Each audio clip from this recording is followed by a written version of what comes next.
Assalamualaikum warahmatullahi wabarakatuh. Perkenalkan, nama saya Dede Abdurrahman dari kelas PAI 4A, NPM 191063111037. Baik, di sini saya akan menjawab pertanyaan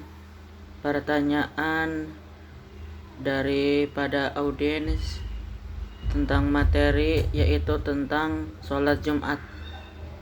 Baik, langsung saja ke pertanyaan yang pertama, yaitu bagaimana jika hukumnya ketinggalan satu khutbah.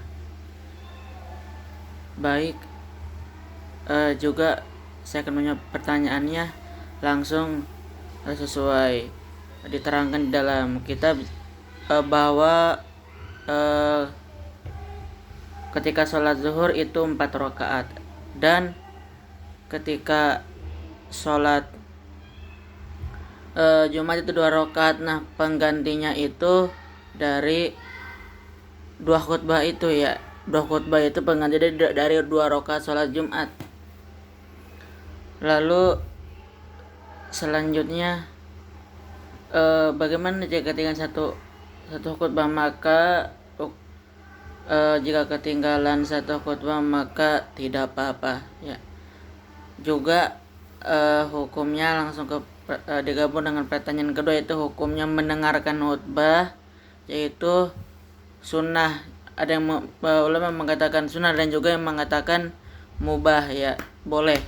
Jadi mendengarkan khutbah itu sunnah, atau dan mengatakan juga beberapa mengatakan hukumnya mendengarkan khutbah itu mubah, ya. Itu jadi jawabannya, jika ketinggalan satu khutbah nggak apa-apa. Dan pertanyaan yang kedua, hukum yang mendengarkan khutbah itu sunnah, dan juga bisa dikatakan hukumnya mubah, ya, boleh. Itu. Terus ke pertanyaan yang ketiga, bagaimana jika sholat Jumat itu ada di 2 masjid, ya, ada di 2 masjid. Nah, di sini dalam kitab diterangkan, jika dalam satu kampung ada 2 masjid, maka selayaknya yang satu masjid dulu harus dipenuhi, ya. Dipenuhi oleh 40 orang atau lebih, yaitu orang yang sudah balik, laki-laki semua, dan orang yang tidak mukim. Nah, keempat itu maka harus terpenuhi.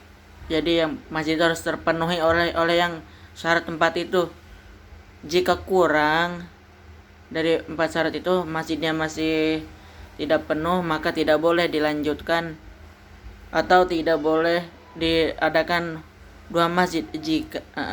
Jadi jika satu masjid itu sudah penuh, ya, oleh 4 syarat itu tadi, maka boleh diadakan dengan dua masjid tersebut, ya. Lalu satu pertanyaan lagi yang terakhir, yaitu bagaimana jika anak kecil mengganggu di masjid atau dibawa ke masjid. Nah, jadi ketika anak itu ke belum masjid,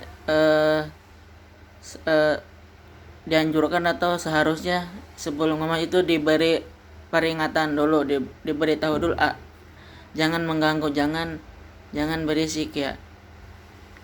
Karena ketika sholat Jumat, kita tidak boleh bilang sut atau berisik kepada anak kecil, karena membatalkan pahala sholat Jumat. Maka dari itu, biarkan anak kecil ikut dengan kita memperingati, memberitahu, ya, kepada anak kecil itu supaya agar jangan berisik, jangan bercanda, ya. Juga di zaman Nabi itu ketika Nabi SAW sedang sholat berjamaah di masjid. Nabi ketika itu sujud lama banget. Ternyata itu Nabi ketika sujud ditunggangi, ditaiki oleh Hasan dan Husain. Ya, jadi dari cerita itu Nabi pun selalu membawa cucu-cucunya, anak-anak kecil ke masjid untuk mengenalkan rumah Allah, ya. Untuk mengenalkan masjid, rumah Allah, agar anak kecil itu tahu di mana tempat beribadah itu. Ya, itu. Mungkin sekian ya dari saya. Demikian ya pertanyaan jawaban yang saya telah jawab dari para audiens. Kurang lebih mohon dimaafkan. Wallahu biqil aqwamit thariq. Wassalamualaikum warahmatullahi wabarakatuh.